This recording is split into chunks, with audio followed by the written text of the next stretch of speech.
ನಮ್ಮಗಳಿಗೆ ಎಷ್ಟು ಅವಶ್ಯಕತೆ ಇದೆಯೋ ಚಿತ್ರತಂಡಗಳಿಗೂ ಕೂಡ ಅದು ಅವಶ್ಯಕತೆ, ಆ ಬದ್ಧತೆ ಬೇಕಾಗಿತ್ತು. ಆ ಒಂದು ಪ್ರಜ್ಞೆ ಇರಬೇಕು ಸರ್. ಮನೆ ಜಗಳವನ್ನು ಬೀದಿಗೆ ತರೋದು ಕೂಡ ನಮ್ಮ ತಪ್ಪೆ. ಅಲ್ಲಿ ತಪ್ಪು ಜಗಳವನ್ನು ಬೀದಿಗೆ ತಂದಿದ್ದ ಹಾಗೆ ನೋಡಿದ್ರೆ ಕರಾವಳಿ ತಂಡದ್ದೇ ತಪ್ಪು.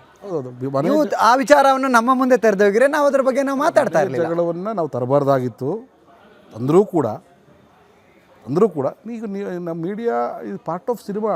ಖಂಡಿತವಾಗ್ಲು ನೀವಿಲ್ಲದೆ ನಾವಿಲ್ಲ, ನೀವಿಲ್ಲದೆ ನಾವು ಖಂಡಿತ ಇಲ್ಲ, ನಾವಿಲ್ಲದೆ ನೀವೂ ಇಲ್ಲ ವಿಚಾರಗಳು. ಹಾಗಾಗಿ ಒಂದು ಗಿವ್ ಆ್ಯಂಡ್ ಟೇಕನ್ ಇದೆ. ಎಲ್ಲಿ ಯಾವುದಕ್ಕೆ ನಾವು ಹೈಲೈಟ್ ಮಾಡಬೇಕಾಗಿತ್ತು. ಸರಿಗ ನಾನು ಹೋಗಿ ನಾಯಿ ನನಗೆ ಕಚ್ಚಿದ್ರೆ ನಟ ಮಿತ್ರವರಿಗೆ ನಾಯಿ ಕಚ್ಚಿತು ಅಂತೇಳಿ ಸುದ್ದಿ ಮಾಡ್ತೇನೆ. ನಾನು ಹೋಗಿ ನಾಯಿ ಕಚ್ಬಿಟ್ಟು ಹೋಗ್ಲು ಸುದ್ದಿ ಆಗುತ್ತೆ. ನಾಯಿ ನಟ ಹೌದು ಖಂಡಿತವಾಗ್ಲು ನಟ ಮಿತ್ರನಿಗೆ ನಾಯಿ ಕಚ್ಚಿತು ಅನ್ನೋದು ಸುದ್ದಿ. ನಟ ಮಿತ್ರ ನಾಯಿಗೆ ಕಚ್ಬಿಟ್ಟ ಅನ್ನೋದು ದೊಡ್ಡ ಸುದ್ದಿ. ಪ್ರಕೃತಿ ವಿಕೃತಿ ಅನ್ನೋದು ಎರಡು ಇದೆಯಲ್ಲ ಸರ್. ನಾಯಿ ಕಚ್ಚೋದು ನಿಮಗೆ ಪ್ರಕೃತಿ, ನೀವು ನಾಯಿ ಕಚ್ಚೋದು ಇದೆಯಲ್ಲ ಅದು ವಿಕೃತಿ. ಹಾಗಾಗಿ ಖಂಡಿತವಾಗ್ಲೂ ಅದು ಹೈಲೈಟ್ ಆಗುತ್ತೆ. ಬ್ರೇಕಿಂಗ್ ನ್ಯೂಸು ಯಾವ್ದು ಮಾಡಬೇಕು ನೀವು ಮಾಡ್ತೀರಿ, ಅದು ನೀವು ಒಳ್ಳೇದೇ ಮಾಡ್ತಾ ಇದ್ದೀರಿ.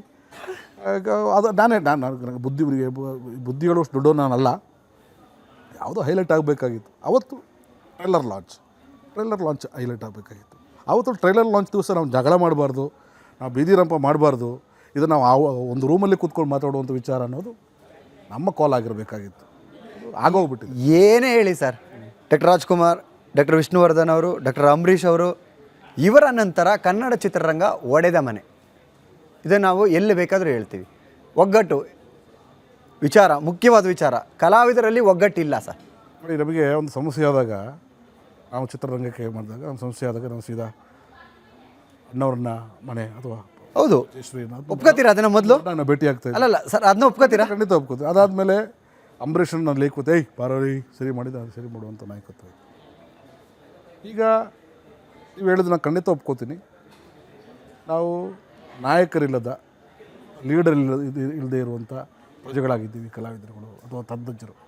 ಈ ವಾಂಟ್ ಎ ಪವರ್ ಹೌಸ್. ನಮ್ಮನ್ನು ಕಂಟ್ರೋಲ್ ಮಾಡುವಂಥ ಒಂದು ವ್ಯಕ್ತಿತ್ವ ಬೇಕು. ಒಂದು ಸಂಸ್ಥೆ, ಒಂದು ಜಾಗ ಬೇಕು. ಇದ್ದಾರೆ ದೊಡ್ಡ ದೊಡ್ಡ ನಿರ್ದೇಶಕರುಗಳು, ರಾಕ್ಲೈನ್ ವೆಂಕಟೇಶ್ವರ ಆಗಲಿ, ಮಂಜು ಸರ್ ಆಗಲಿ, ಜಯಮಾಲಾ ಮೇಡಮ್ ಆಗಲಿ, ನಮ್ಮ ವಾಣಿಜ್ಯ ಮಂಡಳಿ ಎಲ್ಲವೂ ಇದೆ. ಅದನ್ನು ಬಳಸ್ಕೋಬೇಕಾಗಿದೆ. ನಾವಿದ್ದೀವಿ ಅನ್ನೋ ಒಂದು ಅಭಯಸ್ತು ಕೊಡುವಂಥ ತಂಡ ಬೇಕಾಗಿದೆ. ಒಂದು ಕಲೆಕ್ಟಿವ್ ರೆಸ್ಪಾನ್ಸಿಬಿಲಿಟೀಸ್, ನಾವೆಲ್ಲ ಒಂದೇ ಅಂತ ಸೇರುವಂಥ ಜಾಗ ಬೇಕಾಗಿದೆ. ಅದು ಮಿಸ್ಸಿಂಗ್ ಆಗ್ತಾಯಿದೆ. ಖಂಡಿತ ಒಪ್ಕೋತೀನಿ. ಒಬ್ಬ ನಿರ್ಮಾಪಕನಾಗಿ, ನಾನು ಕಲಾವಿದನಾಗಿ ತಂತ್ರಜ್ಞನಾಗಿ ನಾನು ಹೇಳ್ತಾ ಇದ್ದೀನಿ, ಒಂದು ಅದು ಬೇಕಾಗಿದೆ. ಅದು ತುಂಬ ಜನರನ್ನ ನಾವು ಮಿಸ್ ಮಾಡ್ಕೋತಾ ಇದ್ದೀವಿ ಇಂಥ ಸಂದರ್ಭದಲ್ಲಿ. ಈಗ ನಾವು ಒಂದು ವ್ಯಕ್ತಿ ಪರ ಮಾತಾಡಿದ ತಕ್ಷಣ ಒಂದು ಬಣ ಆಗ್ತಾ ಇದ್ದೀವಿ. ಈ ವಿಚಾರವಾಗಿ ಸರ್ ನಾನು ಇಷ್ಟೊತ್ತು ನಿಮ್ಮನ್ನ ಮಾತಾಡಿಸಿದ್ದು. ನೀವು ಅವ್ರ ಕಡೆಯವರು, ನೀವು ಇವ್ರ ಕಡೆಯವರು, ಯಾರ ಪರವಾಗಿ ನಾವು ನಿಂತ್ಕೊಂಡ ತಕ್ಷಣ ಬಕೆಟ್ಟು, ಇವರು ಅವ್ರ ಕಡೆಯವರು, ಇವರು ಅಲ್ಲಿಯವರು ಅನ್ನೋದು ಮಾತುಗಳು ಆರಂಭ ಆಗ್ತಾಯಿದೆ. ಕಲಾವಿದರು ಒಂದು ಕುಟುಂಬ ಅನ್ನೋದೇ ಮರ್ತಿದ್ದಾರೆ ಸರ್. ಹೌದು, ನಾವು ಕಲಾವಿದರು.